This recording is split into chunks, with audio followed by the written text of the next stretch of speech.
Welcome to Confidential Cinema. This is the very first episode of the Confidential Report, where we're going to cover a genre, a topic, actor, director, anything. Or today, we're going to cover a studio. And today's episode is the A24. We're going to talk about all things A24 today. And today I am joined with Zach Ford, and he's probably the biggest A24 fan here at Confidential Cinema. He's probably seen the most of them, but I think I've seen the second most, so that's why it's going to be the two of us talking today. So, Zach, let's go ahead and get started right away.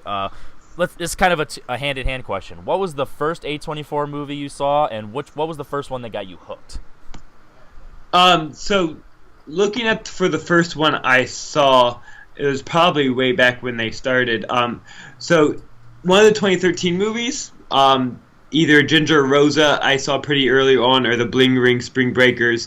I don't remember what months this came out, but I see, and Spectacular Now. I've seen all those in 2013, so I was right when they were starting out. The only one I didn't see from that year was Charles Swan. Glimpse Inside the Mind of Charles Swan, the Charlie Sheen classic, and I'm okay that I missed that one. So I was right at the beginning with A24, not fully aware that was like the studio that was making these films. Which I think gives them credit to, like, they're putting out these great films I was seeing without their reputation, even at the beginning. Yeah, exactly. That's one thing I think that we're going to talk about a lot today, that A24 has a variety of styles of movies, as well as they don't have a thing. They kind of just mix it up, and they, for the most part, just make really good movies. For me, I would think my very first movie from A24 was I'm going to think it was Locke, because I think I saw that right when it came out, because I'm a big Tom Hardy fan. So in 2013, 2014, because I know it's one of those weird release dates where it was released in early 2013, but then like public to us in 2014. So I saw it around that time it came out.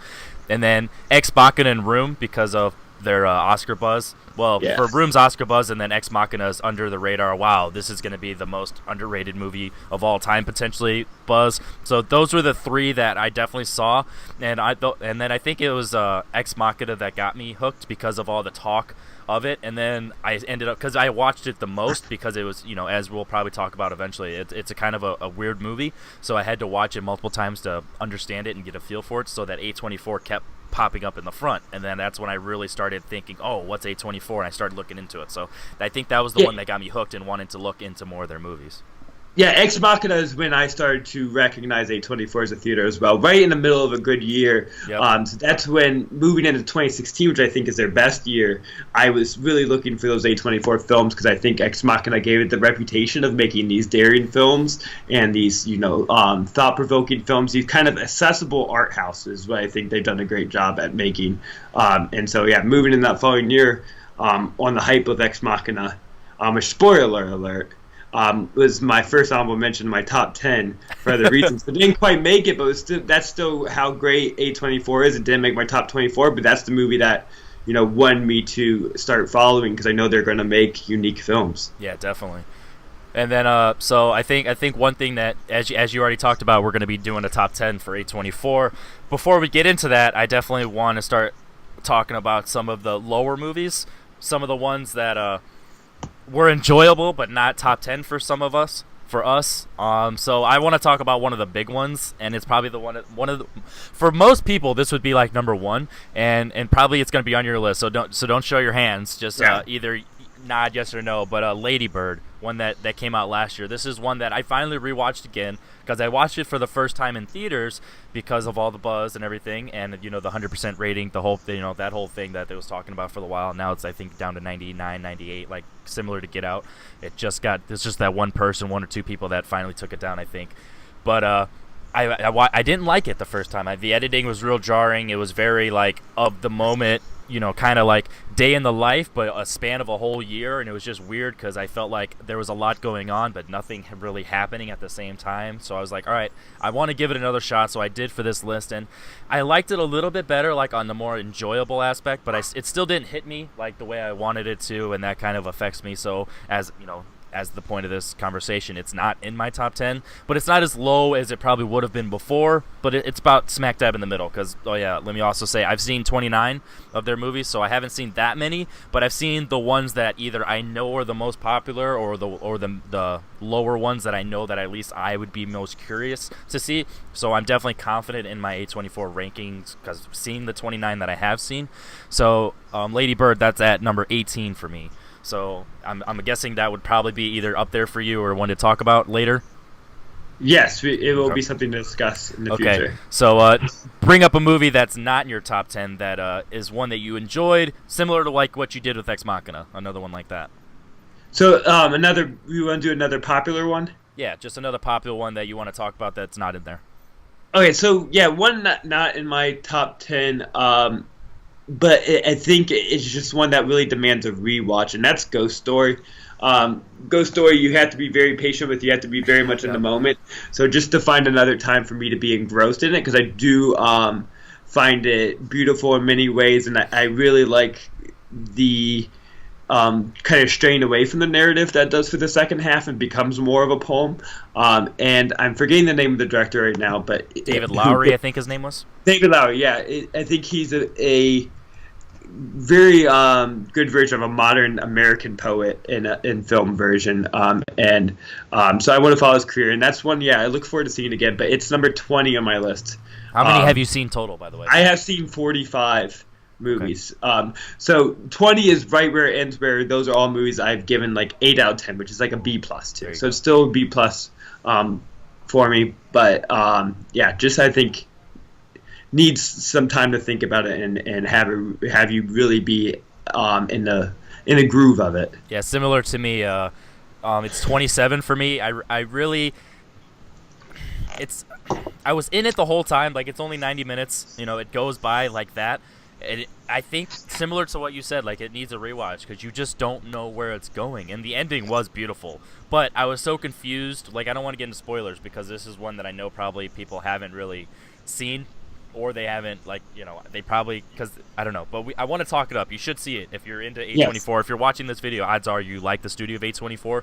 And there's a chance this is one you haven't seen, so I don't want to spoil it. But there's a scene in the movie where it kind of goes back, and it kind of really confuses me for a minute. And then it takes me a minute to, like, get back into the movie. So once I get back into it, I think from that point on it's beautiful. And then before that, it's just a slow burn, and I'm kind of confused on where it's going. But I will say that Casey Affleck and Rooney Mara are great, and the cinematography and the direction of the movie is really great. So it's a beautiful film, and the score. That score is beautiful too. And it has a great song also in the middle that they pretend is sung by Casey Affleck, but it's not, and it's just a beautiful, heartbreaking song, and still kind of has a modern electronic feel, which I think helps bring that movie from having this kind of classical, old-fashioned feel, but in a modern world. But I think Ghost Stories is a great example of the riskier side of A24, the more experimental side of A24. So I still want to express this as an important film to represent this studio. Yeah, so like it's lower on my list, but mostly because of the enjoyment factor, because I respect it more, but I didn't necessarily enjoy it. So honestly, there's probably only one movie on my entire 29 that I don't like, and the rest of them, even if I don't love them, I at least respect them a lot. So there's that. So like I said, Ghost Story was 27 for me. We'll probably do like one or two more, and then we can start getting in our top 10s and then do a little floating back and forth. So another one that I want to talk about is there's two. I'll go with The Witch. The Witch for me is at 21. This is one that I liked it a lot more than I thought I would, given the most things surrounding The Witch that people talk about is it's a slow movie and it's not what you expect. It's not a cliche horror movie, and that's all true. But I do think people overplay the slow aspect. I don't think it's as slow as people say. Like there's a nice score to it. The characters like argue and fight. Like there's stuff going on, but it's not a typical horror movie. So I will say that it's definitely a suspense thriller. It's definitely a period piece. So I think you got to go in the right mindset with the movie, and I definitely enjoyed it a lot more than I thought I would. But I will say that it is weird, it is confusing, and it's similar to the Ghost Story where it's experimental, like in its horror aspects. It definitely has an ending that is very fun, and I think that's either gonna hit or miss for a lot of people. And I would say I'm probably one of the few where I'm in the middle. Like, I do think I like it, but I think I need to understand it more, which I think would occur on rewatches. So The Witch is 21 for me. Is that one that you might want to talk about a little, or save? No, I have The Witch at 18. Now like a lot of people associate or begin to associate A24 with these kind of artful horror movies, or horror in general, and just preparing everyone, my list doesn't veer that way too much, because the reason The Witch is farther back is just horror is a hard reach for me. I grew up in the worst time for horror films, with it being kind of teen slashers through the late 90s and early 2000s, and then again the tortures, torture porn in the mid 2000s, and that was just never able for me to find interest in the story. And I think A24 has been great at reviving interesting stories within their horror films, and The Witch is a good example. The language is hard to get past. It does take a while to get onto the can't even. Honestly, for me, this would be a better at-home movie, because I put on subtitles for anything with an accent, because I am a dumb American. Yeah, exactly. And luckily, it's on Netflix, and I also have the Blu-ray, so it's actually, you can make it to where it's good.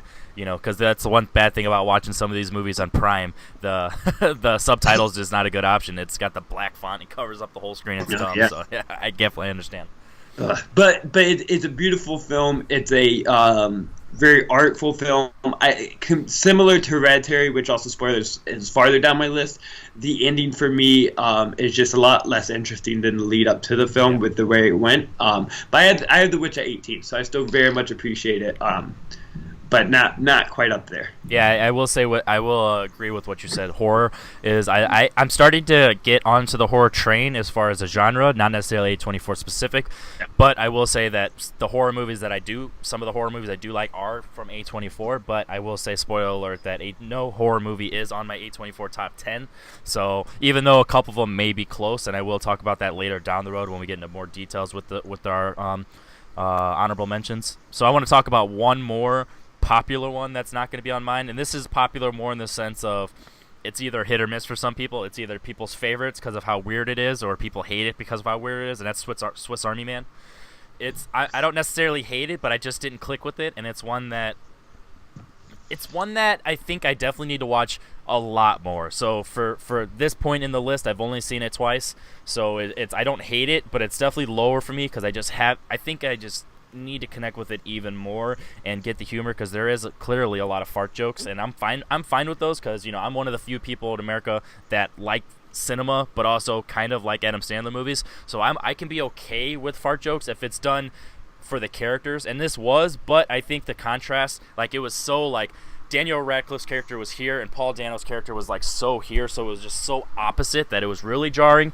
So I think I really need to understand the characters more, because there's a weird twist at the end that's not, I wouldn't call it a twist, but there's a weird arc at the end that definitely I still don't know if I buy it, and I still don't know if I'm on board with it. So, but Swiss Army Man, it is funny, it is interesting, it is creative, and I will give it that. Like, when they redo stories and make movies together and stuff, and have their imagination show, it definitely hits you where it's like, if I was stranded, which they're not stranded on the island technically, but if I was stranded on an island, this is potentially how I would do it. And whether I'm hanging out with a dead corpse or I'm hanging out with a volleyball, like, these are some things that I would probably do if I was on an island. So I definitely give it props for its creativeness, but I do definitely still not connect with it fully, so it's lower on mine. It's 24, so, which is ironic, A24, and that's the one I picked for 24.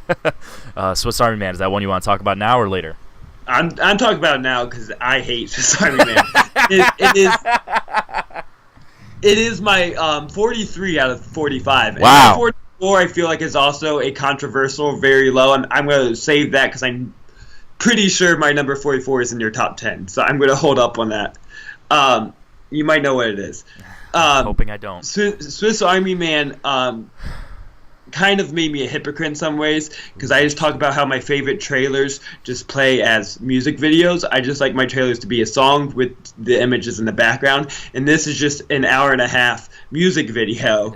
And realized, yeah, I like it in trailer form, not in full movie form, because the music is actually very pleasurable. It's by the guy from Manchester and Orchestra. I almost said from Manchester by the Sea. The guy from Manchester Orchestra did the music for it, and it's very lovely.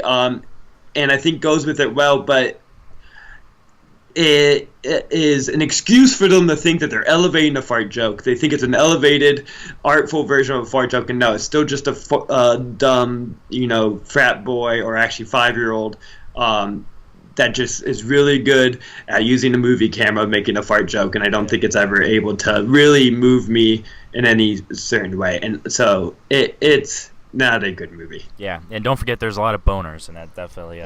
Yeah. And it's definitely the used. Juvenile humor is not a step forward in any witty way. Yeah, I definitely feel like it's definitely meant to be like, hey, I'm a man going through a tough time, but let me bring out my inner child, and they definitely emphasize that way too much. So I definitely agree. Is there one last one you want to talk about before we get into the top 10 as far as honorable popular mentions? Or even dishonorable popular mentions, just big ones? So, I'm going to go with a one from this year that people love, and I still like and appreciate, and probably will like it more. I have there's personal bias that I think it didn't reach to the level that it did for other people, and that's 8th grade. I like 8th grade a lot. I think the main character is very interesting and realistic. I think Bo Burnham has some maturity as a writer to move forward. I think he still has a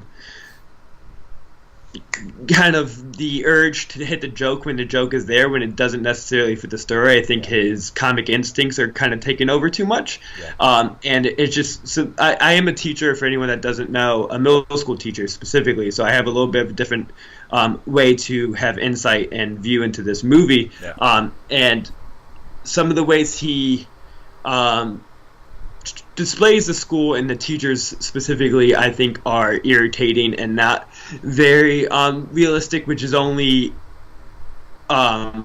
really bothersome to me. Because if it, like, I actually am really enjoy, and no one likes this movie, but at the dark side of a teacher's nightmares is it's the Ice Cube movie. Fist Fight? Oh, school Fist Fight. I find Fist Fight so funny. Now, it's the worst depiction of teachers, but it is heightened. The world is whole heightened. You know the world you're in. In 8th grade, Bo Burnham wants you to think this is like the real world and things they're going through. But then there's moments like the school shooter drill, active school shooter drill, is so over the top for the joke of having students act out. Yeah. Kind of being shot, and then how oblivious the teachers are to the students taking it. It makes it seem so la-di-da when that's not at all how those drills are taken, and that was just bothersome for me and took me out of the real world that the rest of the film did a great job at.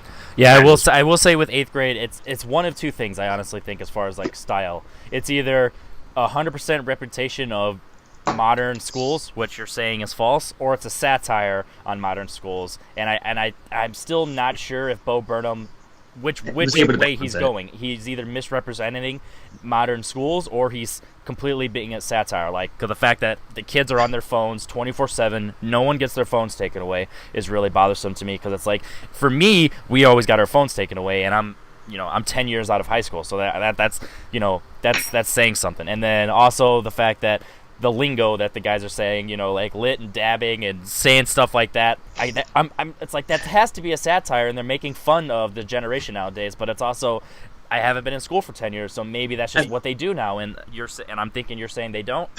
I think he really wanted to tell something that was real, but when you watch some of his stand-up, especially his earlier stand-up, he really relied upon some shock humor and some taboo humor of saying what you didn't expect to just get the laugh out of the shock. And I think that urge was still kind of used within this film, and I think he's starting to dull those points a little bit in the mature, but it still comes out, and I think that's what takes it out of that real world. I will give him credit, this is his first, it's still a small film, but this is his first major thing he's ever done in general, stand-up or movies, so I will give him a lot of credit that as well made as it is and as well written as it is, and from where he's come from, and he was a YouTube star. So I mean, he's really grown. So I will give him a lot of credit for as enjoyable as it is, and as creative and as well made as it is. I will give him credit for that. But I also do say that there's something missing as far as like I like it was good, but it wasn't great. The dynamic between Kayla and her dad, like I think I was just missing something there, like because there's a scene at the end, which if you've ever seen a coming of age movie, there's always that parent child moment, and I feel like it was good, but it could have been better. Yeah, so I yeah, think it was missing just a little something emotionally. I think he was leaning on that kind of awkward writing style that he was trying to deliver this character a little too much, because then every character kind of tend to speak the same way in this awkward, uncomfortable, not like a real human way. Yeah, so which no one when stood out. The adults and the father should be a little more comfortable in their ability to talk and to be a little more emotionally articulate than the teenagers. I think if you would all his characters are emotionally inarticulate. Yeah, I think if you would have had the father have a relationship with another adult to contrast the relationship with the awkward relationship with his kid, I think that would have helped a lot more, but there wasn't that contrast. So I think it's like I said, just missing a little bit. All right, so we're gonna go ahead and start our top 10s now. We're gonna do them one at a time, and I think for now, until we can come up with a better idea, because that's not always going to be top 10s on this show, that we're going to borrow from the top 10 show. So if we have if there's a movie number 10 on mine and number 1 on yours, or whatever later on yours, just say save it for later and we'll talk about it then. So because it's a smaller list, so there's definitely going to be some overlay. So we're just going to borrow that. So somehow, if John Roca and Matt Nosh, you're watching this, I'm sorry, and I don't mean any disrespect stealing your style. So anyway, at number 10.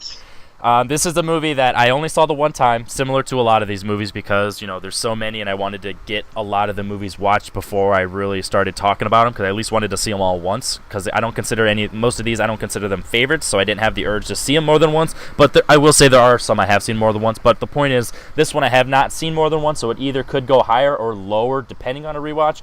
So it's at number 10 because I feel like I really enjoyed it. It's funny. I kind of relate to the main character a lot more than I probably should, which is embarrassing, because this character is definitely not the greatest character in the world, but he's very relatable in a way he was written. And I'm around the same age as the character. The real life person I am, but the character also I'm pretty similar, because like I said, I'm only 10 years out of high school. But that's The Spectacular Now, Miles Teller and Shailene Woodley. This movie was a fun movie, but it also was a lot deeper emotionally than I thought it would be, but not as deep as I thought it would, that's weird, because when you hear a lot about these movies, you have an expectation going in. You think it's going to be completely heartbreaking, and there was definitely emotional moments, but it wasn't heartbreaking, but it was emotional in ways that I wasn't expecting. So I will give credit to Miles Teller, even though I will say in the more Miles Teller movies I just see Miles Teller, whereas Whiplash is one of my favorite movies, and I give him a lot of credit for that, because I don't see Miles Teller. But when I see any other Miles Teller roles, I always just see Miles Teller, and it kind of bothers me. And then Shailene Woodley, it really took me a while to get over her awkwardness, and I know that's probably the character, because I don't know if I've seen her in anything else. Even I know she's a popular name for a young actress, so I don't know if I've seen her in anything else, but it really took me a while to get over her awkwardness, and I'm assuming that's probably the point of the character, but I can't compare it to anything. So I think it's kind of missing there, and their chemistry is weird, but I think it's probably supposed to be. So once again, this is all just me coming on. I probably need to rewatch it and get these answers and to get a better feel for this. But The Spectacular Now, number 10 for me. Is that one on or off your list? It's a little off my list. It's a number 14. I enjoy it. The director James Ponzo, who also did Into the Tour, an A24 movie, which is good. But he, I think he took a step forward, which with the movie Smash, as actually have been before this. But Smash deals with similar topics with alcoholism and stuff, and I think it's has a little more depth to it and a little more maturity. Yeah. Which I think everyone else disagrees with me and thinks the opposite. But that's an undersea movie, and I think that just holds how much I love Smash holds back Spectacular Now a little bit. And Miles Teller's kind of smugness kind of takes some charm away from most movies he's in. So maybe there's some bias against Miles Teller that I have. Yeah, that hurts as well. And also, as I'm looking at my list now, the 5 that I have, like 11, 12, 13, 14, 15, right after this, are literally experimental, crazy, weird movies. So any of them could take this number 10 spot on rewatch. So I will say that I'm not saying this is a lock at 10, but it's my number 10. So you can go ahead with your number 10. So my number 10, which just edged out Ex Machina to, which I know would be shocking for people, but I just feel that this movie kind of functions as like a modern indie version of an American epic, and really telling a specific culture of American. That's American Honey. American Honey is a movie I was not looking forward to at all. It's just because the people that they depict in this are, young 20s, mostly white in this film.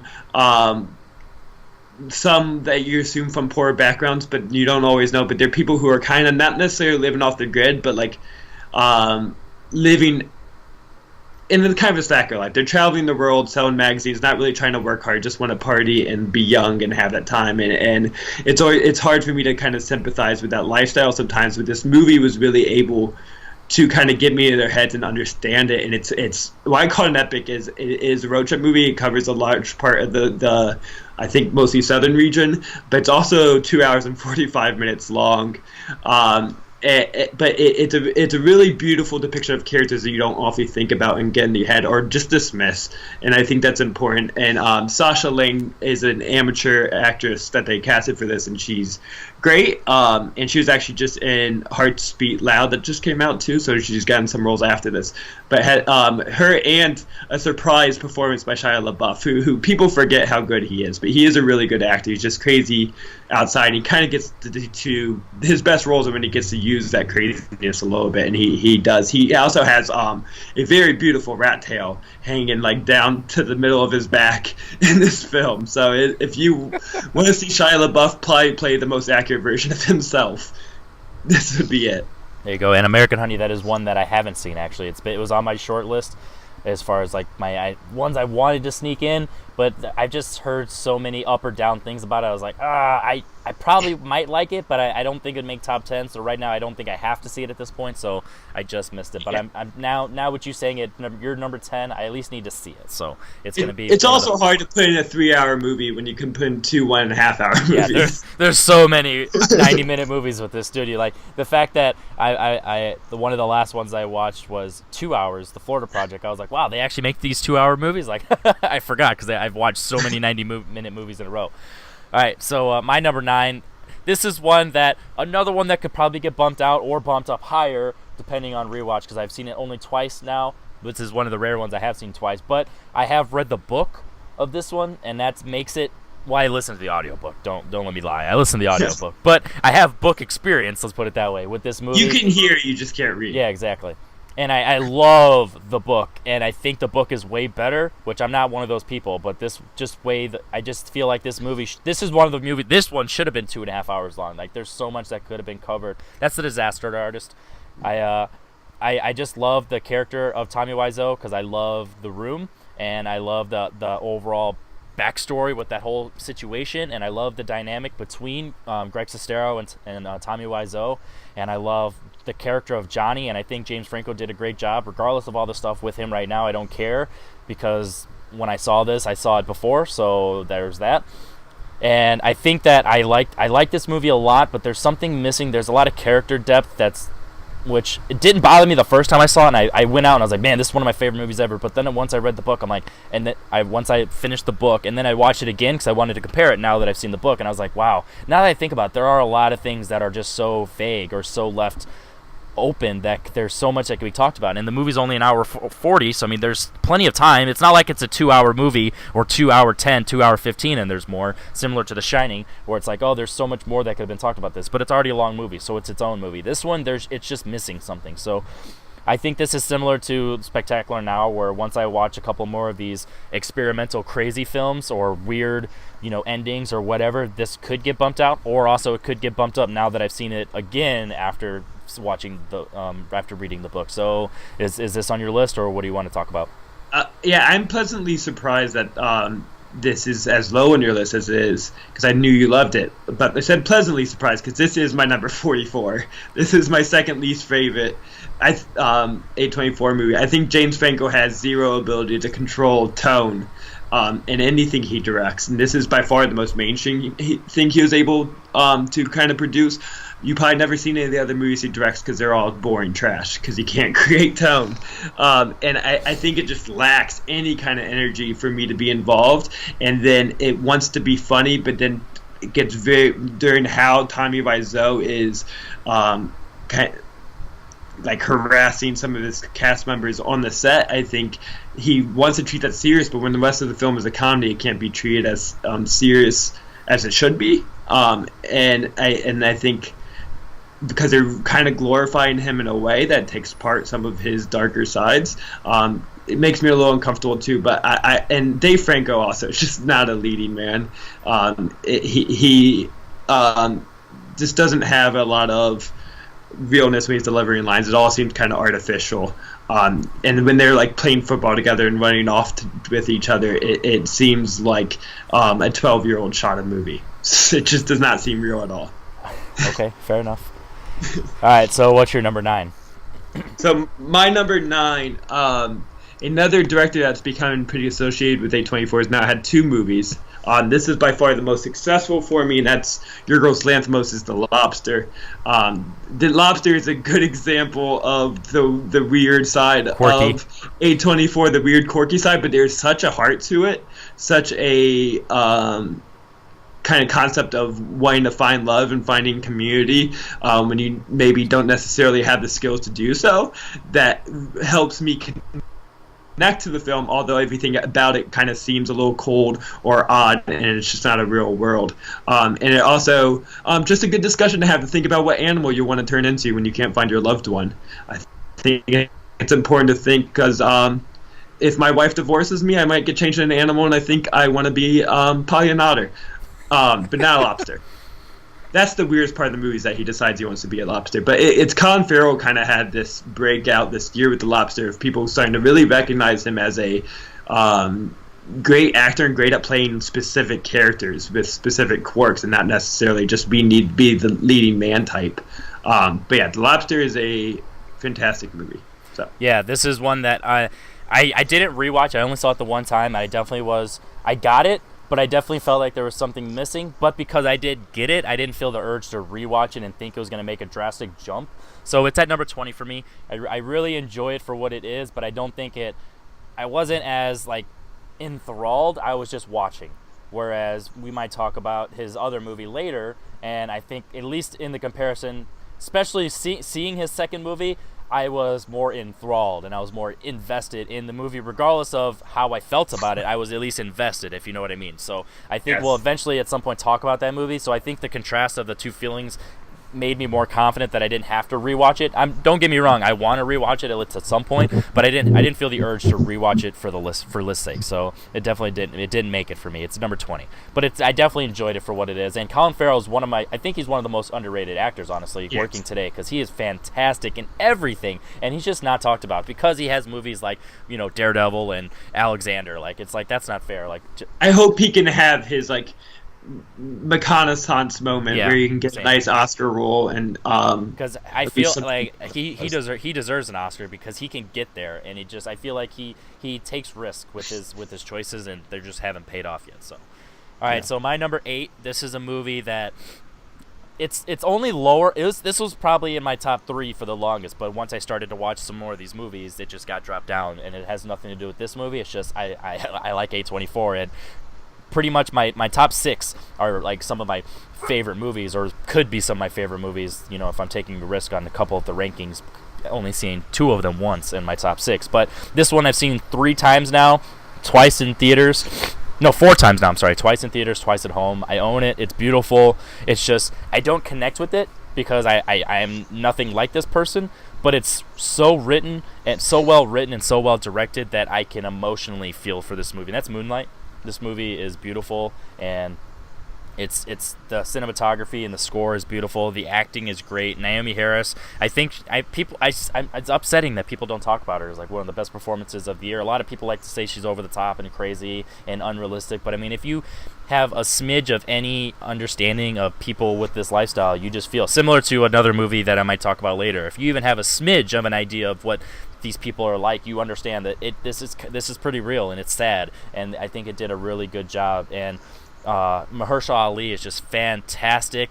Spoiler alert, he's only in the first act, and that's probably my biggest flaw of the movie. And I get why they did it, but I didn't like the way it was handled, and I think that's another reason that keeps it down for me. But just because there's there's just something missing. But honestly, that's probably my only flaw of the movie, and that's not necessarily a flaw. That's a personal choice, so that affects it just a little bit. But that ending is beautiful. The arc and the overall build of this character is just great. I think all three performers are great, and it made me.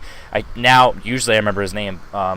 I can't remember his name now, but the actor who plays Chiron in the third act, he's in the new Predator movie. He was in something. Yeah. He's going to be in something else, and it's like now it's just I want to see more of him now, and because of how well he handled that last act in Moonlight. So Moonlight, I'm guessing, is not in your top 10. Where is it, and what do you think? It is in my top 10, so we will hold on that. Okay. And the actor is Trevante Rhodes. Trevante Rhodes, yeah. Like, usually I remember his name, but for this time I didn't. I can't remember anyone's name in the middle of the show, so it's okay. Yeah, exactly. All right, so you're number 8. So yeah, my number 8 and my number 7, it's going to seem like I have less to talk about, and that's just because both of these I've seen a long time ago, but they still held a particular memory of me loving it and being captured by it. And just for reviews, I often do not rewatch movies. I'm much more into quantity and try to watch movies I haven't seen. Only my top 2 I've both seen multiple times, and other than that, I've seen all these only once. So that's why I just don't have as much memory, and that's going to be my number 8 is A Most Violent Year. I think it is a good kind of deconstruction of Martin Scorsese movies. Okay. Kind of taking certain elements and certain tropes and giving them maybe a different light or more light. Specifically, Jessica Chastain's like wife character that normally might just be someone kind of stuck in the background and like taking advantage of life, but not really knowing much about it. They kind of keep it secret, but she kind of is the the domineering one within the relationship, and the one maybe that can veer towards more the crime side than Oscar Isaac's character, who's trying to stay very separate from it. And also in the Scorsese movie, Oscar Isaac's character probably would have been seduced into this crime lord, and this is more someone trying to resist this seductive and romanticized crime world that we've seen in other movies. So I think it's a very interesting movie. It's a very engaging movie, and I think right in the peak of Jessica Chastain kind of coming out with a lot of great performances. And it's some people find this one a little over the top, but I think it fits the style of the movie and fits the kind of character that this has been through gangster movies in the past.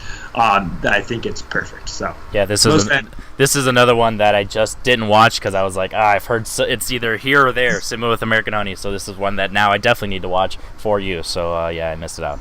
So let's go ahead and talk about our biggest surprise out of all of them now.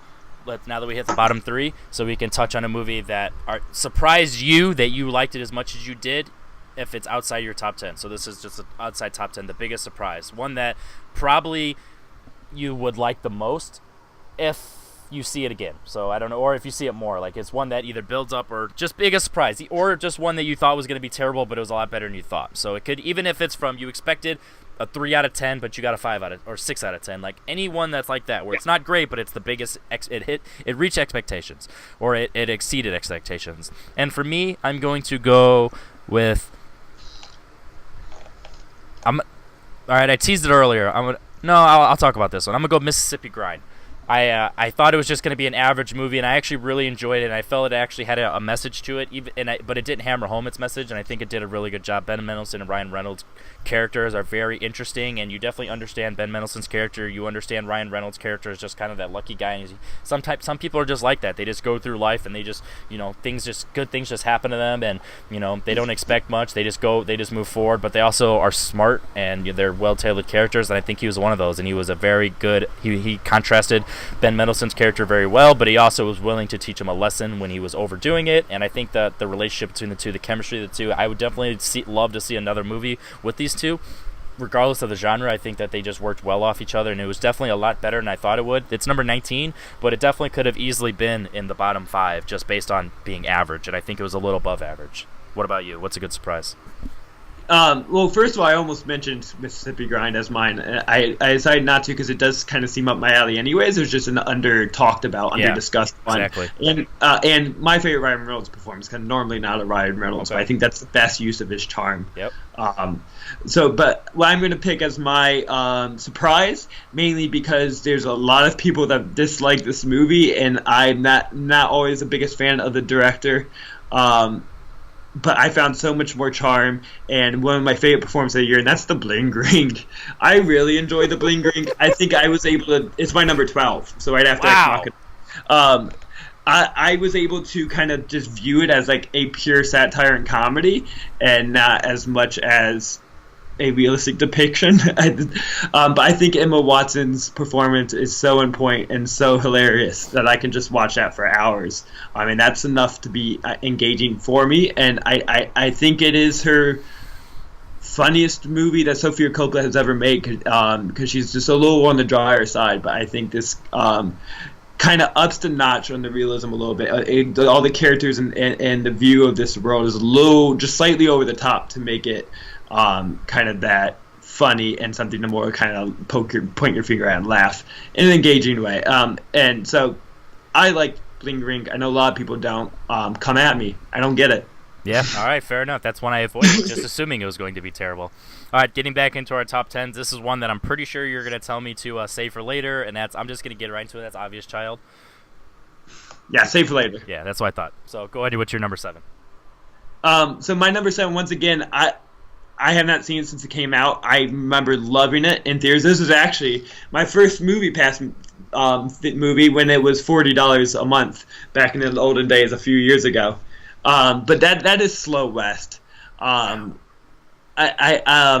think it is just a vivid version of a Western. It takes all the normal like dryness that you expect with the Western landscapes and make all the browns for some reason seem so lively and so bright and kind of so unreal in a magical way. And I think it makes the Western a little more of a dream version. It brings it into like a fantasy landscape rather than kind of the romanticized macho action version of what Slow West used to be.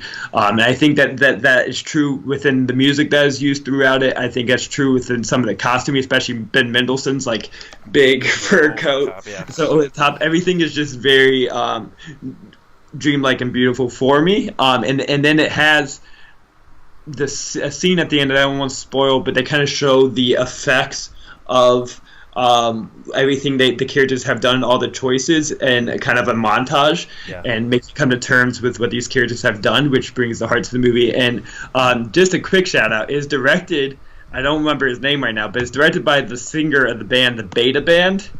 And so that just gives it some extra credit. I'm not a huge Beta Band fan, but they do have a great moment in my favorite movie, High Fidelity, that he wants to sell 5 records of the Beta Band, and now he's directing a great kind of deconstructionist Western like Slow West. Yeah, this one, it's lower. For me, it's 26. But I will say it has probably one of the best finales overall scenes in all of A24. So I just think I think the build up to it just wasn't as deserving. But then again, without the build up, I think that scene you're talking about wouldn't have as much impact. So I definitely give it more credit than I will praise it more than my list represents. So we'll go there. All right, my number 6. This is one that you've already talked about, Ex Machina.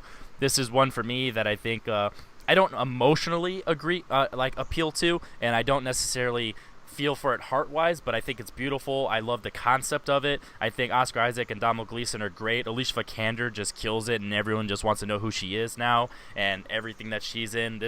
She alone is the reason I saw Tomb Raider, because of this movie, which surprisingly I like Tomb Raider more than I thought it would because of her. So she's fantastic.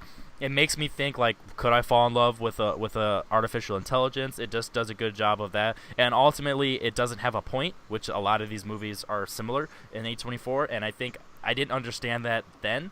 But now that as I'm getting to know A24 as a studio, I'm really understanding that that's their probably most universal theme, is not really having a point. More of just, kind of studying a concept and just showing like here's how A starts and here's what happens at B. How does B connect to A? Sometimes it doesn't. It's just sometimes you just have an ending and it gets there. So this one, it had.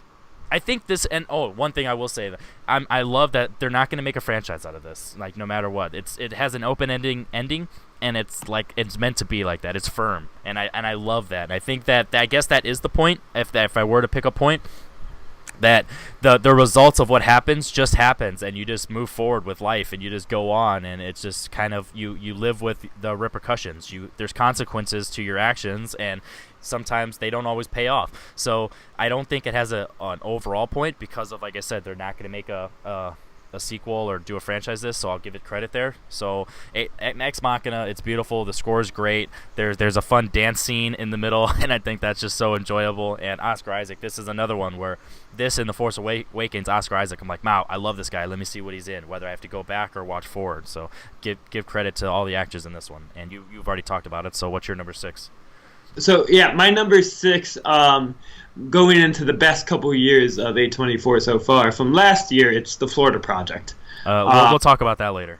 Yeah, so we'll hold up on that one. Okay. All right, so my number 5, and this is one that the two movies are not the same at all, but if anyone didn't like this movie or did like this movie, I would say it's similar to how they feel about the comparison, and that's I'm going to compare it to Full Metal Jacket, how there's a movie A and a movie B. Movie B definitely connects to movie A, but they're completely different movies, and it just shows the results of A, and that's Room.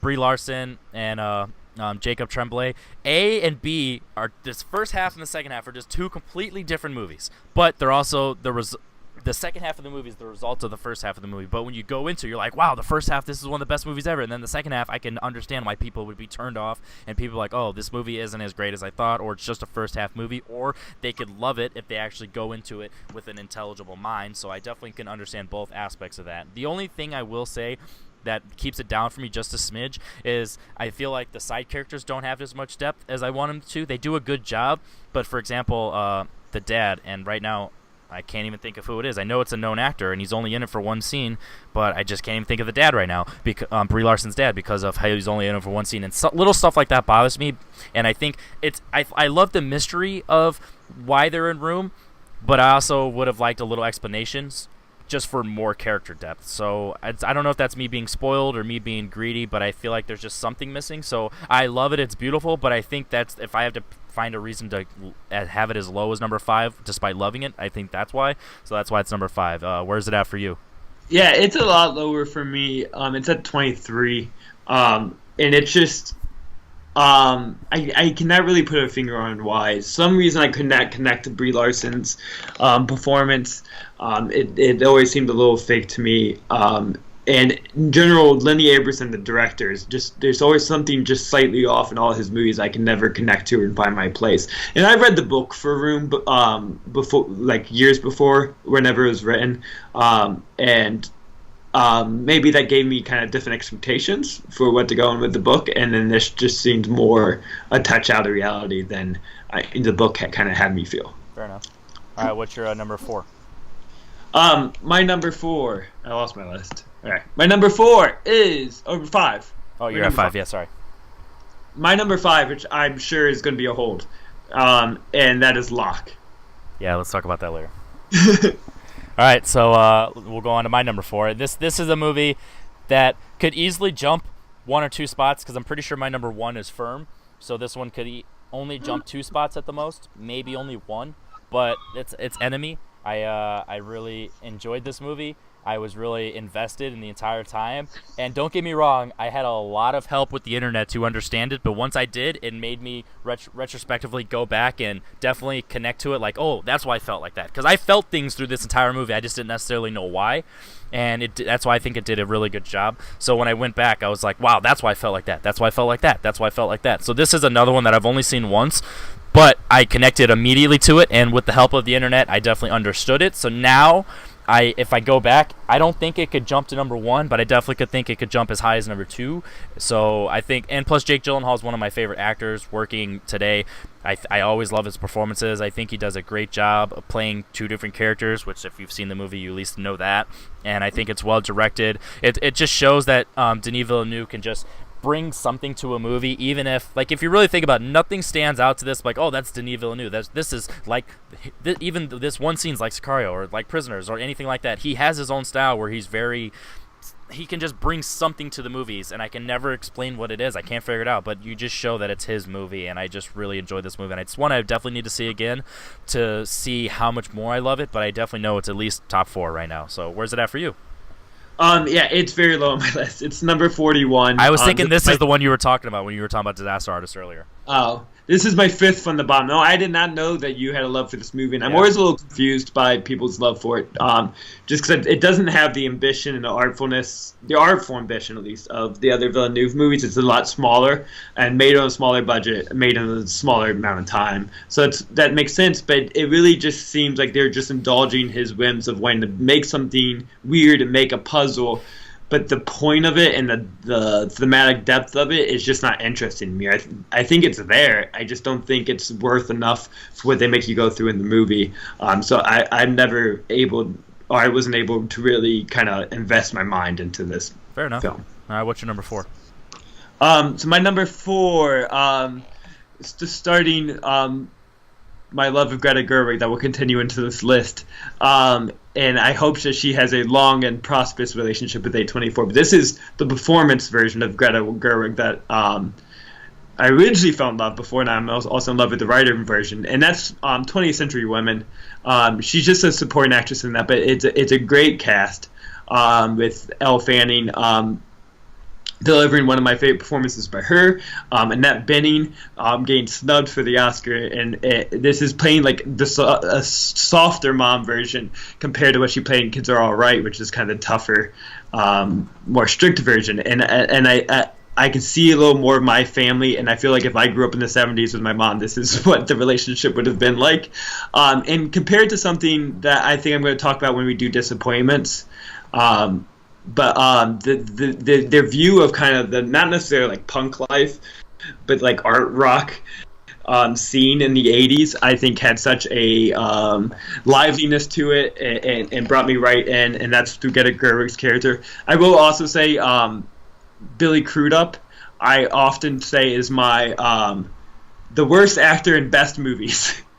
And they use him the right amount, so I didn't get annoyed by Billy Crudup in this, but he makes great choices. I just never really I think he's kind of playing the same person.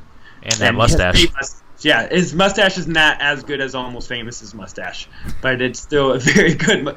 Billy Crudup could go in the Mustache Hall of Fame.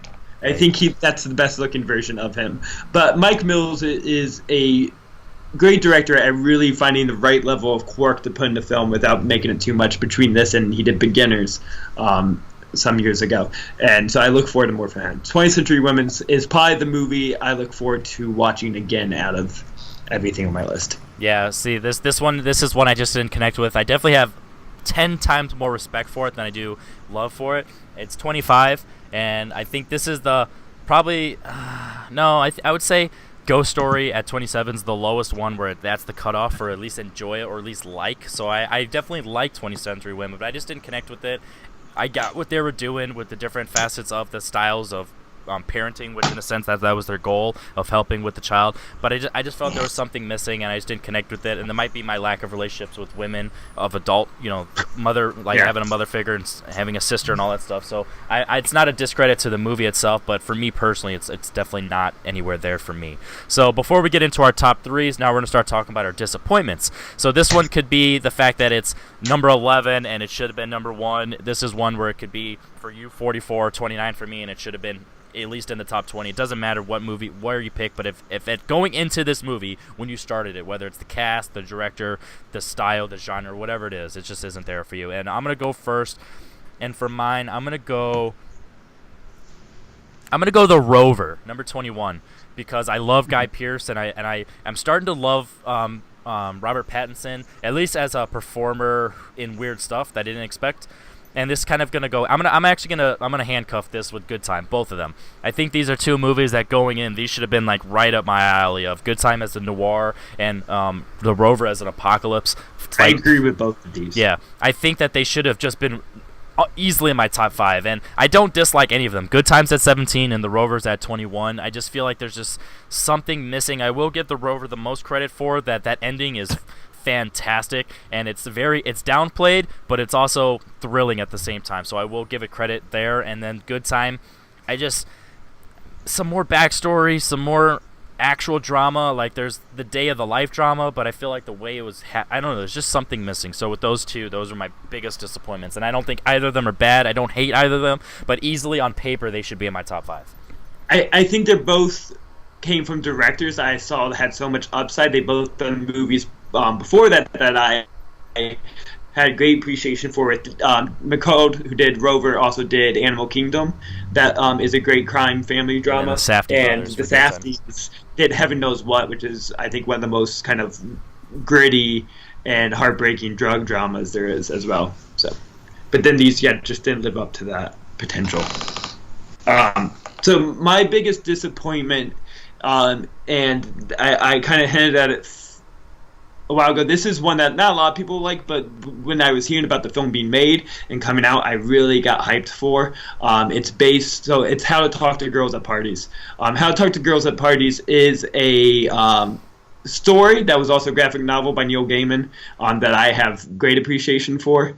And also it's directed by John Cameron Mitchell, who did Rabbit Hole, which I really like. He did Hedwig and the Angry Inch. He also performed in that I know has a lot of great appreciation, and I think that's what the biggest disappointment is this movie is supposed to be kind of combining this alien sci-fi element with like the punk world in London in the 70s, and I feel like that should be right in John Cameron Mitchell's niche, because he very much was part of that world, and there's just a weird lack of energy for what should be there in a punk world, and it hurts. And then just the sci-fi elements kind of are so slow and toned down that it drains everything out of the film, and it's a disappointing. I think everything was there to make a great movie, and something just got taken out of it and inflated. All right, definitely. I haven't seen that one, and I never had an urge to see it, so it's definitely one that I probably will watch now to hate it as much as you do, or maybe like it in spite of you. We'll see.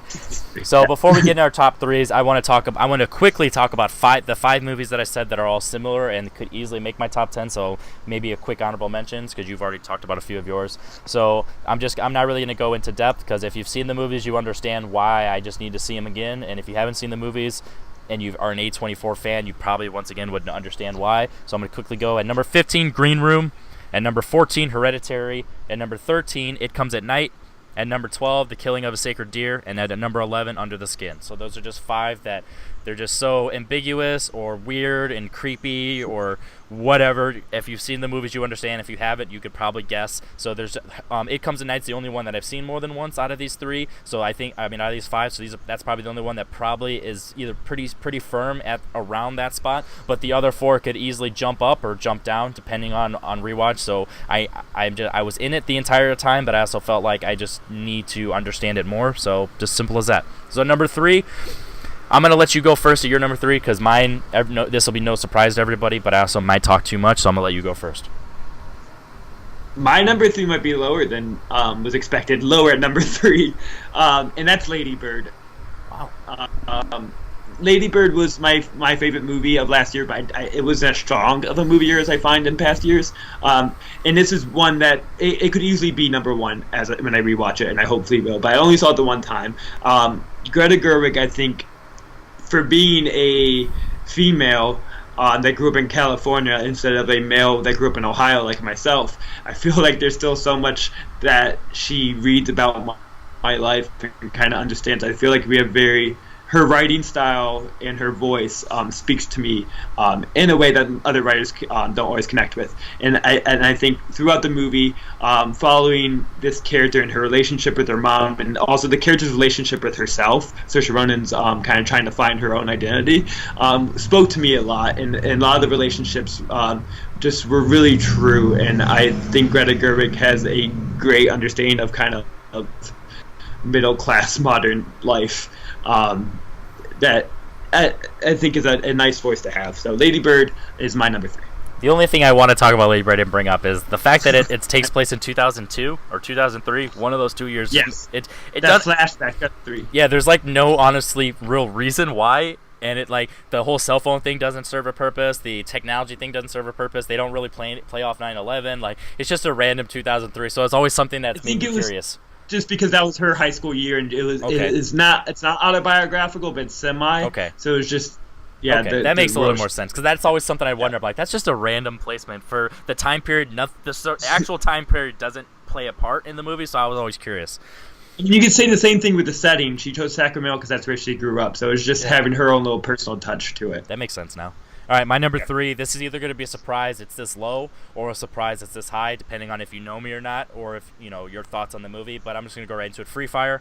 I love this movie. It's just so much fun. It's a movie that when I saw last year for the first time, I didn't know it was an A24 movie at the time, so I didn't watch it for A24. I also didn't like this director going in, Ben Wheatley, because I've only seen one of his movies before, and it was Kill List, and I was just like, wow, that movie's weird and crazy, and I don't like it. And then once I've thought about it, I've started to like that movie. I haven't watched it again, which I want to, and because of this movie. But after this movie, I was like, I wasn't supposed to like this. Why did I like this so much? And then I've just seen it like 5 or 6 times now, and I just love this movie. It's so much fun. The dynamic, and Armie Hammer is becoming one of my favorite actors working today now because of this movie. Call Me by Your Name. Facial Hair Hall of Fame. Huh? Armie Hammer can also go in the Facial Hair Hall of Fame. Yeah, he's killing it with his beard. It's oh man. Facial hair and short shorts, like he just kills both of them. Like he does such a great job.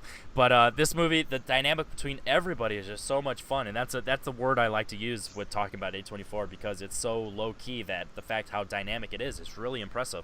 You have Brie Larson, you have Charlotte Copley, like I said, Armie Hammer, you have Cillian Murphy, and then you have Jack Rayner, who was in Sing Street, if you know that movie. You have a bunch of the other guys that I don't know their names, but everyone does a great job. Everyone plays off each other. Everyone has their moment to shine. It's a perfect culmination of a ensemble cast. I think it does a great job. The music is great. I think this would be a perfect double feature with Baby Driver. I think it's just so much fun. I love the direction of it. I actually watched the behind the scenes of it and how it was made and the filming. He did like a car track like of different shots, and I know the one things I've heard about this movie is like, oh, the characters don't have enough blah blah blah, and it's like I get that, but if you actually watch the movie multiple times, you know that you don't know nothing about their characters, but you understand where they're coming from just based on their personality. So I'm a stickler on characters, but if characters don't necessarily have to have backgrounds if they have personality, and I think they have enough personality that justifies their actions in this movie that it works for me. And I think that the story is just great. It's so simple. It's just they're just out to make money and sell guns and stuff. It's all about money and greed, and they're willing to kill each other, and they're willing to sacrifice their friends for greed. Like there's multiple times where Charlton Copley is like, go get the money, you're a bird, they're not going to shoot you. Like he doesn't care if they do. He's willing to risk it because he wants the money, and he's been trying to hit on her the entire movie, and it's fantastic. I love this movie. It's so much fun. It's 90 minutes. It's a crisp 90 minutes. It just goes by. So I mean, it's just, even if it's just a dumb throwaway movie, even if you were considered as a guilty pleasure, I wouldn't care. I love this movie. It's so much fun. So I'm curious to see, where is it on your list? It is just behind Room on my list. So about in the middle of the pack. I think it is the most straightforward of A24 movies. This is like their version of a blockbuster, which still has kind of executive produced by Martin Scorsese.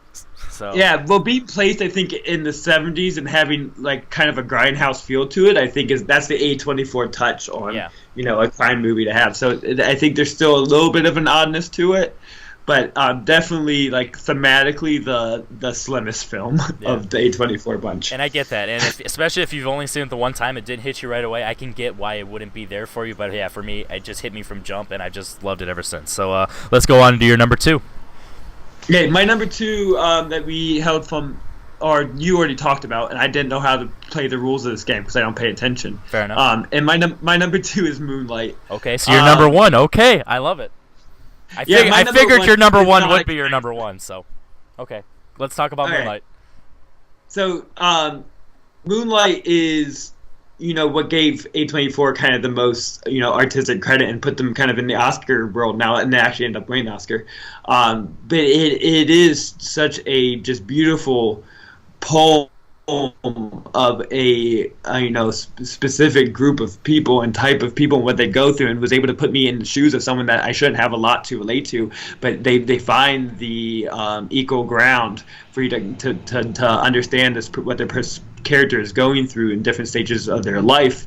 And especially the opening segment and the ending segment, to me, work as kind of a perfect beginning and ending point of this journey, and what it leads this person to, what they're going through in the end, and kind of bookends it in what in a way could be seen as a happy ending. Maybe not necessarily. It is a heartbreaking version of a happy ending of someone kind of finally finding their acceptance.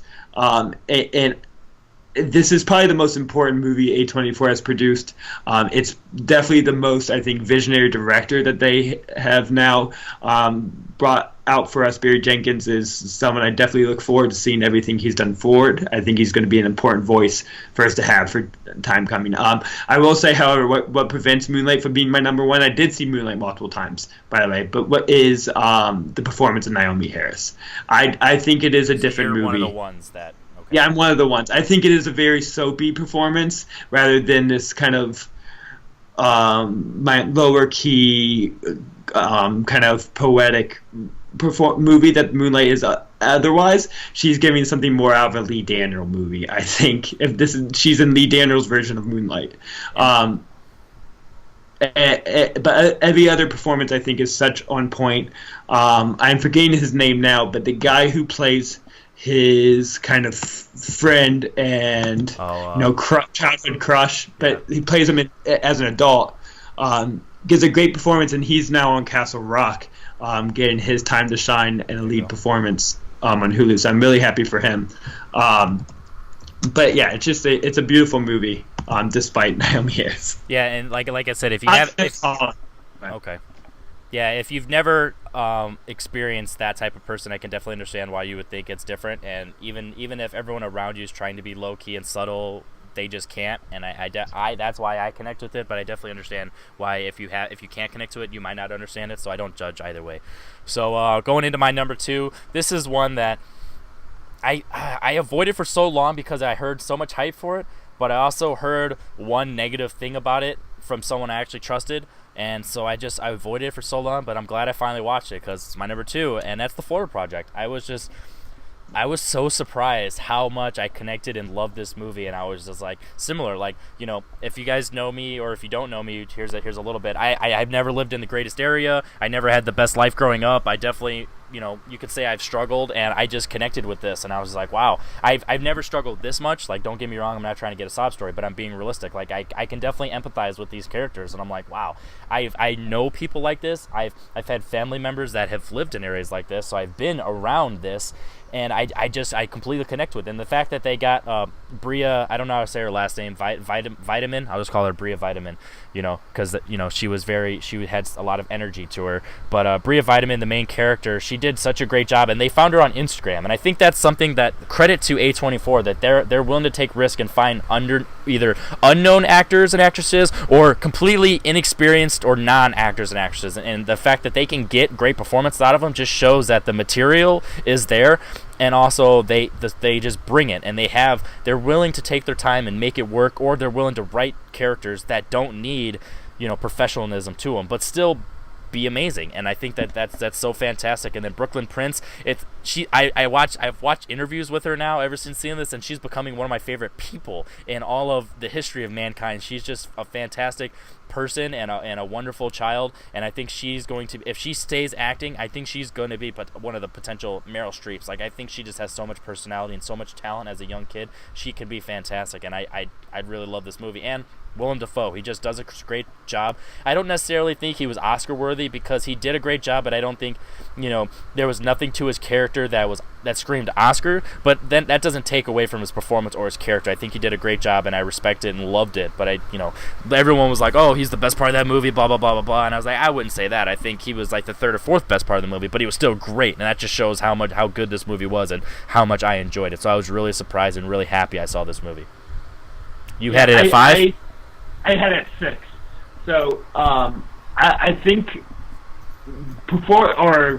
depictions of childhood that is this lively and this real, I think, is very rare. They often want to make the kid precocious and smarter than they are, or they want to make them like sad and destroyed and traumatized by everything going around. But this kid, no matter, all the kids in the movie, no matter kind of how hard their background and where they're living and their situation is, they are still kids.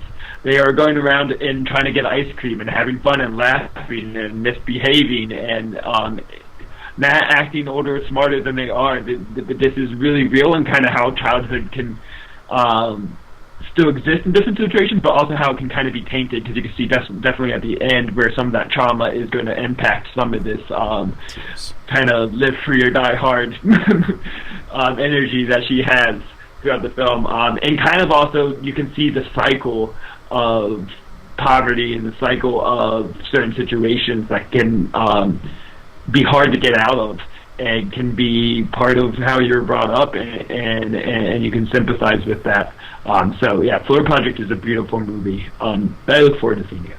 Definitely. All right, so yeah, the Florida Project. It's one that, man, it made me happy, and as you can tell from most of this episode, we haven't really gotten deep into plots because A24 is popular, but it's also an independent studio, so it might not be as watched as we would like. So we don't want to give any spoilers away. Plus, a lot of these movies are all these movies are within the last 5 years. So sometimes with such a big studio, you can't cover them all. So we want. And I personally don't find recounting plots that interesting. I think we could do a whole separate show of me trying to say the plots of movies, because it would be like an 8-year-old trying to do it. I'm horrible at recounting plots. So if you really want to know what the story is, watch the damn movie. Yeah, exactly. So what our purpose here is to get you into the movies and, form your own opinions and all that stuff. So without further ado, we can go and talk about our number ones. If you've been paying attention, you know both of our number ones. So I'll go first. This is one of my favorite actors working today, which is another reoccurring thing I've said today. With Colin Farrell, Armie Hammer, now with Tom Hardy and Jake Gyllenhaal. I said earlier, Tom Hardy, Locke. Just get right into it. This is the first movie I saw from them, and it's a coincidence that's just my favorite, because for a while I hadn't rewatched it, so I hadn't had the confidence I was up there. But just the acting in this movie, it's, spoiler alert, it's him in the car for the entire. It's an acting experiment. Yeah, it's all that it is, and it's perfect. It does exactly what you want. Oh my god, it hits everywhere. He just does such a fantastic job, and plus his accent is just mesmerizing. You just get into the accent, you can understand what he's saying the entire time, which is the biggest knock on Tom Hardy. So that's real appealing right there.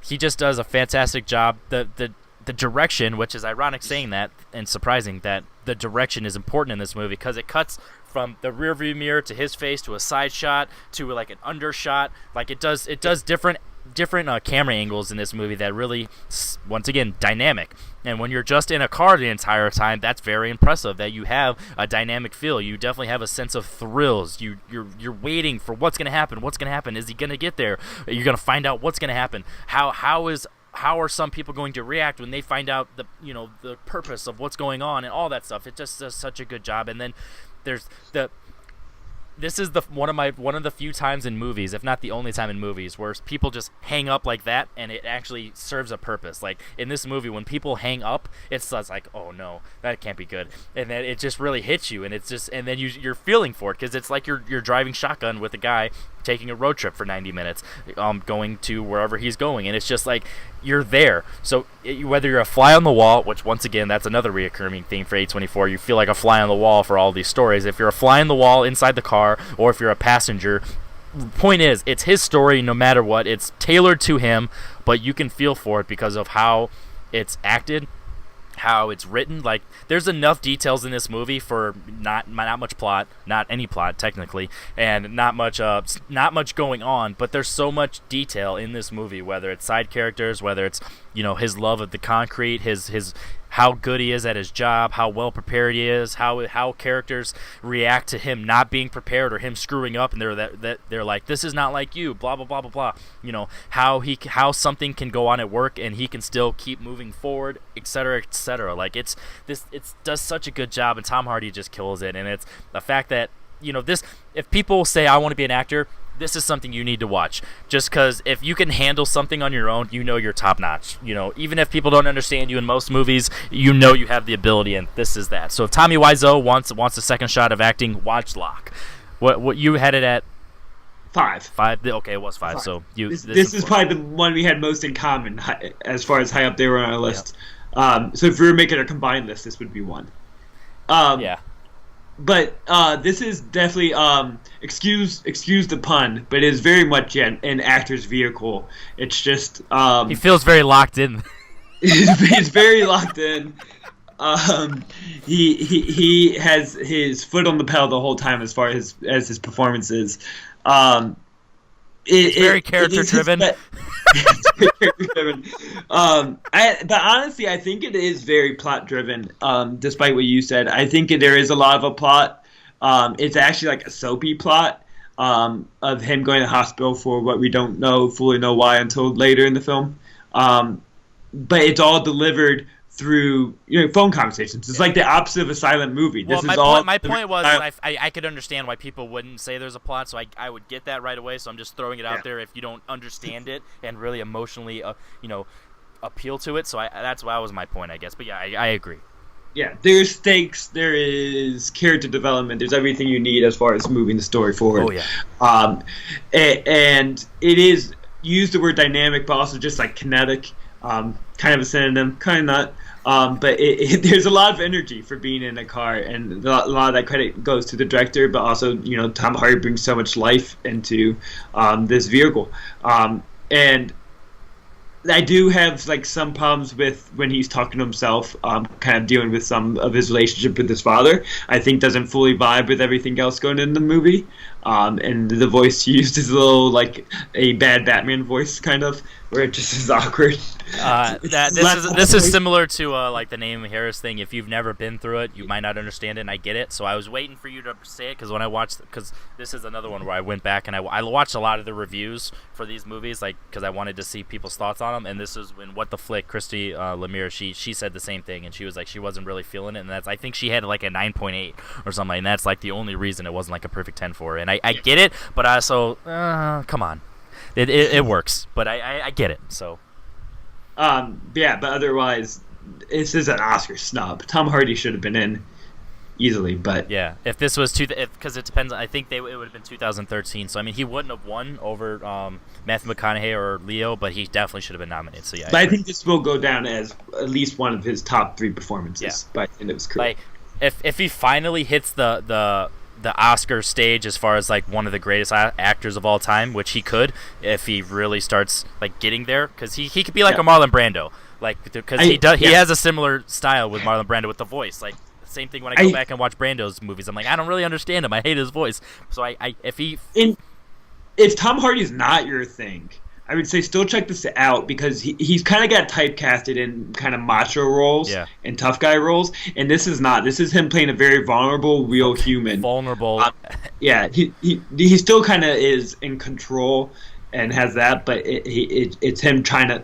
But that's more of being like good at your job and being a good character, not necessarily being a manly man. So yeah, I get what you mean. I think it's his more well-rounded and like real person performance. So which is surprising, given that it's all in one location. And that's another thing. If you guys know me, that's one of my favorite subgenres: one location. And this is the definition of one location, because there's not even 2 rooms; it's one car, and that's amazing. My number 1, which you brought up as something that wasn't high 7. for you, right? No, 7. Oh, 7. So it was number 7, which I'm really happy about, because I don't think this is as high up on anyone else's list but mine. It maybe has an unfair advantage because it is something that I can rewatch every day. It's so quirky. It's so quirky. It's Obvious Child. Obvious Child, I think, has the most watchability and rewatchability of any of the A24 movies. It's possibly my favorite romantic comedy.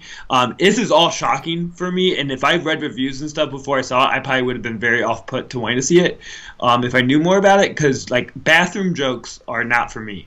Fart jokes anything that is not my thing. I was raised that the F word in my family was fart. I can say fuck all I want, but fart was not allowed.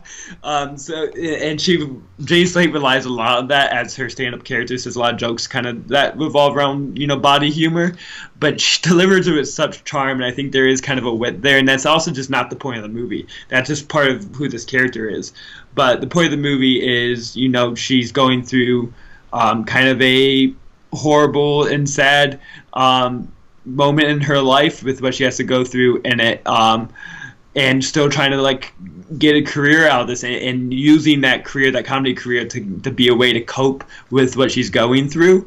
And I think the romantic elements are so charmingly thrown in without taking away from the tragic moments of what it is, and the way the character, I cannot remember who the actor is, but the way her love interest, the way he kind of comes through within the situation, how he deals with it, I think is a breath of fresh air for a type of movies, and for this. The way it's written and performed, you don't expect him to actually react the way he does, and you expect it to be either cliche and then over top at the end. It was so subtle but perfectly. It's not. It was very realistic. I feel like it is one of the most heartfelt and sentimental in a way without it being sappy. Yeah. It all feels. And it also felt in character. When you build up into the movie, it felt really in character. You're not surprised in hindsight, but you're surprised in the fact that they actually went in a way that it was realistic. So the tears and the relationship are both earned. It wasn't just a way for them to move it forward and just no romantic comedies is the guy and the girl is going to end up together and never always feels real or feels like the chemistry is there, or there's a lot of plot points that just feel as a way to get them together, when this all just rides naturally through. Because it took its time getting there, and so it felt more earned. And I will say my favorite part of the movie is this. I'm going to tease a spoiler because it should be obvious with the name, but I won't just for now because I kind of had an idea, but I also didn't, so I'll leave it at that. But once the mother found out and the way she reacted, I think that was my favorite part of the movie, because you expected the way that the character was portrayed and written through the entire movie. You expected it to be cliche, oh, I hate you, but it was no, you're my daughter, come here, I love you, you know what I'm saying, or I think there was a joke at first. I think she made a joke at first, and then after that it was accepting, and I think that was perfect, because it's that's how it should be, and that's probably how it would be, but all movies want to do over the top and a little extra, and I think this was handled perfectly for all the topics and subjects matter handled. It's a very warm movie, and it is, despite what I said about a lot of fart jokes, it is really funny. Because my favorite scenes, I love the last scene, but also, which is more the emotional scenes. But the scene of the montage of after her break up early in the movie, and then she's making a bunch of phone calls, and then also there's a montage when she meets someone else and they're kind of partying to a Paul Simon song. Both of those are hilarious scenes, and Jenny Slate being at her kind of charming best. And this is one of my favorite performances. I love Jenny Slate in this movie. I think it really propelled her career in the movies after being the person who said fuck on Saturday Night Live. That's what she was most famous for before this. And Marcel the Shell. That's great. Another thing that I will say, it had a great Crocs joke, because as somebody who wears Crocs, I thought that was hilarious, because they made fun of each other's shoes, and I think there was just little things like that built up the relationship, and I think it just felt realistic, and that's great, because when you see like you said, it feels synthetic with a lot of romantic comedies, and I feel like it's oh yeah, cliche, it's going to be there, it's very cookie cutter, but no, this had elements of that, but kind of it turned it on its head, and that's another thing that A24 does really well, and I think that's why for me, Free Fire with the over the top action, I think it turned it on its head enough to make it its own style but still be pretty standard, and this is technically a standard romantic comedy, but it did enough on its head to make it its own and make it stand out. So I think that's why this is one of a lot of our favorite movies, or a lot of our most enjoyable movies, is from A24. So I think that's really good. Any last things you want to talk about Obvious Child before we move on to the final little bit? No, I think I'm good. Okay. So last thing, we've talked about. Like I said, my list is 29 movies. You have more, so I'm not going to expect you to talk about more, or at least not much more. But there's only 3 on my list we didn't talk about, I just want to cover them real quick. So Tusk, Kevin Smith. I was not expecting to like this movie at all because I'm not necessarily a Kevin Smith fan, but I do like some of his movies. I enjoyed this movie. I actually liked it way more than I thought I would, but it's definitely weird and creepy. So it's at 23, so it's not like one of my favorites, but it's up there. So first one you said that I have not seen. Okay, there you go. So I was genuinely surprised that I actually enjoyed this more than I thought I would. And the first half hour is hilarious. Haley Joel Osment and Josh Long. Justin Long. Justin Long. I knew a Josh Long in high school. That's what it was. So Justin Long, they have a great job, and also us talking about movies on the internet. Like, they talk about stuff. They have a podcast, so I relate to them, and I was like, wow, this is really cool. And I definitely would love to travel the world and interview people, even if it's just about movies. That'd be fun. So it definitely was cool. So this is one that I just did not love at all. I would say I enjoyed it for the first half hour, and I was really surprised how dark it was in the first half hour, but I just did not really like it. Spring Breakers, it just wasn't for me. Yeah. I actually loved James Franco's character as Alien, but that was it. I didn't connect to these girls at all. I don't think they were really fleshed out. They weren't great, and I didn't really like the criminal underground stuff of the world. It just wasn't. Yeah, Spring Breaker's not great. And the only one that I actually dislike on this list, because 29, so I actually, like I said, there were some parts of Spring Breakers I enjoyed, and the only thing I disliked over this movie, and it's ironic because like I said earlier, Oscar Isaac, I actually enjoy him, and Mark Wahlberg, he's one of my favorite people in the world. He's actually in this movie for like 10 minutes. But Mojave, whatever you want to call it, this movie's just boring, and it just wasn't for me. So those are all 29 movies on my list. Any just ones you want to talk about, one or two sentences that we just haven't brought up at all? Yeah, I'll talk about a few. So you briefly brought up It Comes at Night, but this is my other controversial opinion with A24 being seen. A lot of people seen this as a great horror producing studio. This is my favorite horror movie by A24, and I think a lot of people are put really cold by this because it's not horror, and if you take it by its definition and include a lot of the tropes, it's more of a atmospheric, just dark movie. But I really got in It Comes at Night. The end of Tor, if you just want to see Jason Segel give like a real performance and not something comedic, it's a great vehicle for him playing David Foster Wallace. So that's a good movie, and really good kind of dynamics between him and Jesse Eisenberg's reporter character. While We're Young is one of my favorite writer-directors, is Noah Baumbach, and I almost said this is my disappointment. I really like While We're Young, but I expected so much more from it. I really like his kind of working relationship with Ben Stiller, Noah Baumbach and Ben Stiller's, but for some reason this was a little broader than other Noah Baumbach movies were with how they depicted hipsters. It was going a little more for this straightforward laugh than I think some of his other wittier movies. And I think lastly, I'm going to talk there's not a lot of big documentaries that come out of A24, and I'm interested to see if they go forward with that more. They did have two. They had two at least that I've seen. And that's De Palma and Amy, both kind of biographical portraits. De Palma not really biographical, as it's him just like talking about his movies for an hour and a half. Also Noah Baumbach, by the way, directed that. And I find that, especially if you're just interested in film and interested in how directors kind of see their own movies and talk about their own careers, I'm not a De Palma fan, but I'm interested in hearing his voice and his inspirations and how that affected it. So that's an interesting movie. Now, Amy is another controversial opinion. I actually think Amy is a very poorly made documentary. It won Best Documentary. And I don't understand. They put the lyrics up on the screen a lot while they play the songs and show some of the footage.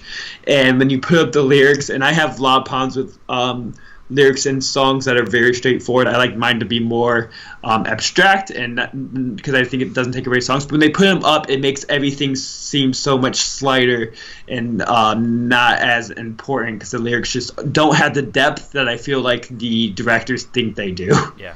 And I think that really takes away from what the movie is trying to be about. So that's a disappointing documentary. And I think that is all I have to say.